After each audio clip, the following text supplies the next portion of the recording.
Words fail me. I don't know what to believe.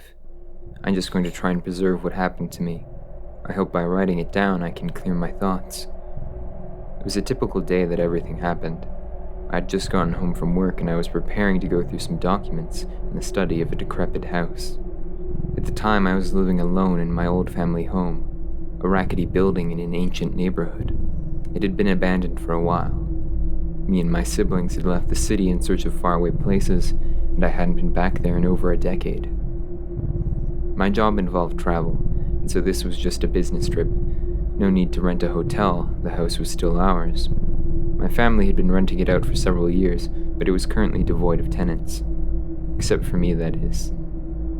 Imagine my surprise when I heard a voice from upstairs. "Danger," a man spoke in a harsh tone. I sat there for a moment, not knowing what to do. Then I ran up the steps to the second story. There was no one. The dust in each of the rooms was undisturbed. "Who are you? Get out of my house," I shouted. But then I heard the same voice from downstairs. "Collapse," the voice echoed. It was impossible that I had missed the intruder. There was only one staircase. I quickly ran back down to the kitchen where I knew the voice had come from. There was nothing. And then I heard the voice again. "Sancta, Tori, Nota," echoed distantly. The voice was coming from directly outside the kitchen window. The problem was I was looking right out where the noise had come from, and there was nothing there. "How are you doing that?" I said. My words were shaky as I grabbed a knife from the kitchen counter. The voice spoke again, its source emanating from empty space. "Harvest, Capricorn, Tangerine, Cannibal, Vitriol." There was a door in the kitchen leading outside, and I went through it. I was now in the open air by the side of the house. I looked around for the person speaking. Still there was no one. But then I heard a different voice.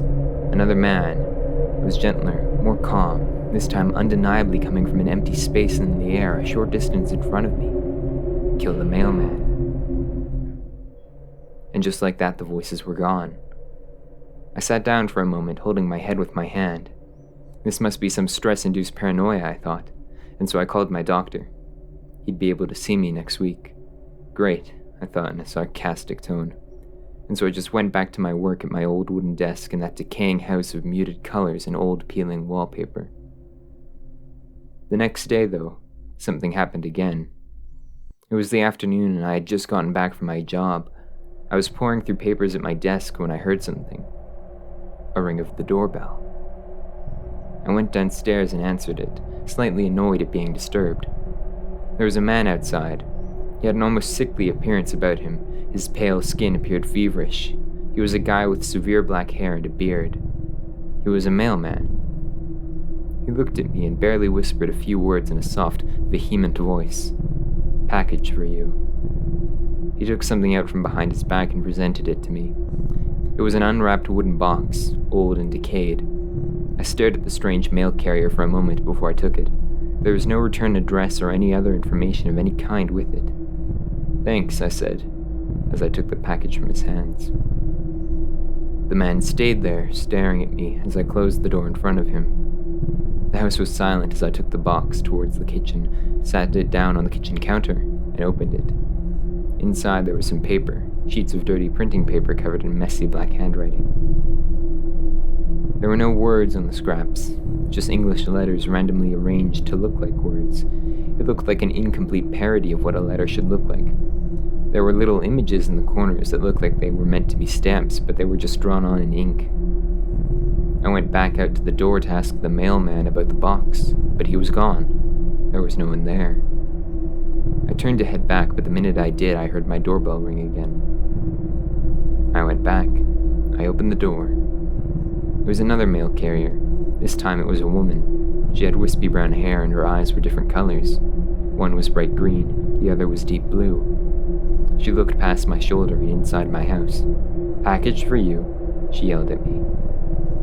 I was taken aback, but something else that confused me was that she wasn't holding a package.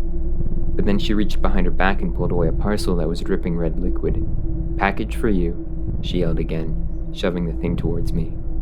The parcel fell into my hands. It was damp. "What is this?" I asked.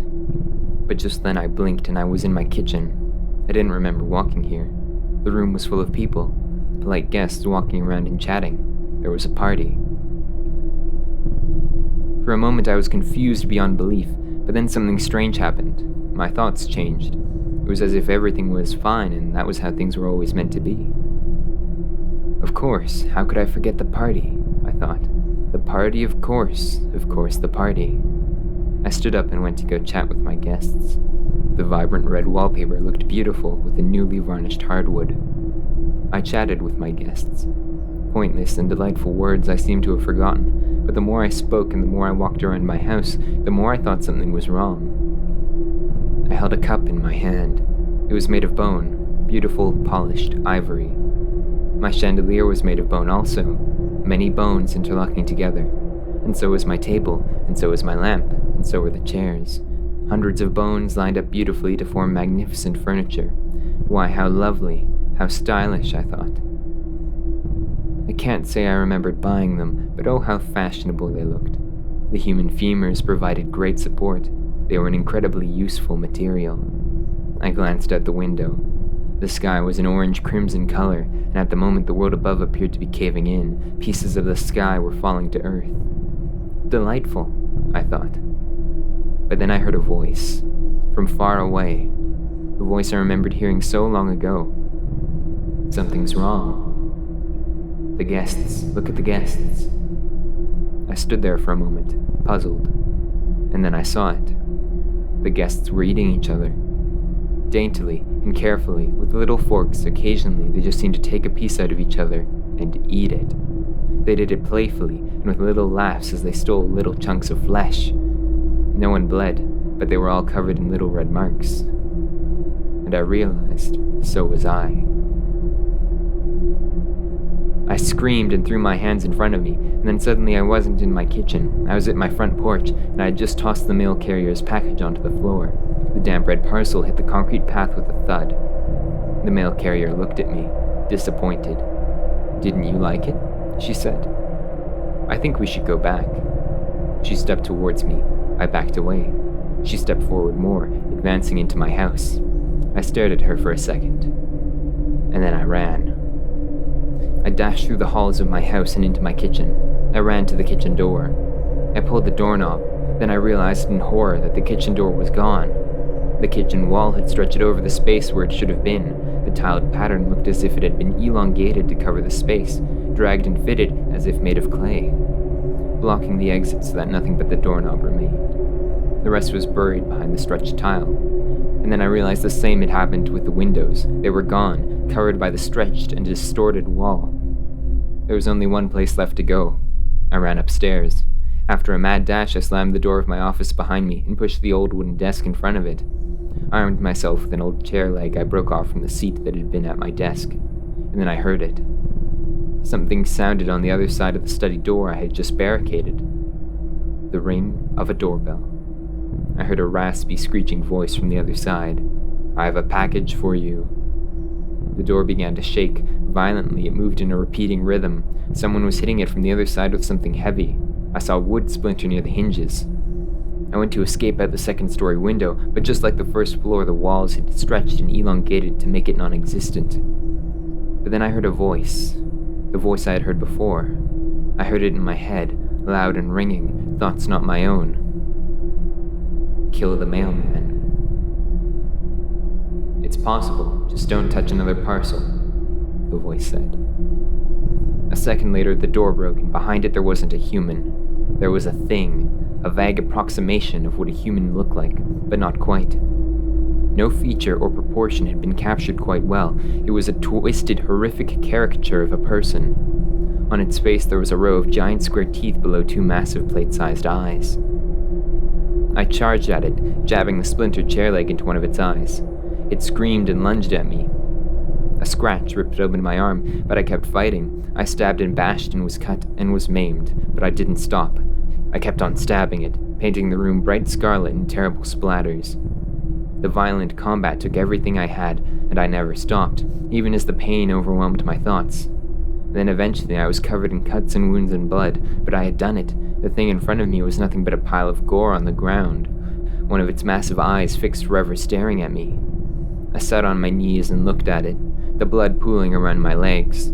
Why is this happening to me? I thought desperately. Why did this happen? Why? My breathing was erratic as I sat unmoving. And then that voice in my head spoke again, a calm and distant tone, contemplative and peaceful. I'll never forget what it said. The base nature of reality, of your world, is collapsing. True reality is a place as close to hell as can be made. In this place, nightmarish things beyond your imagination feast. Havens were built to escape them, but now they're all crashing down, disintegrating, failing. The defenses are gone. My haven was destroyed, but it was once like yours.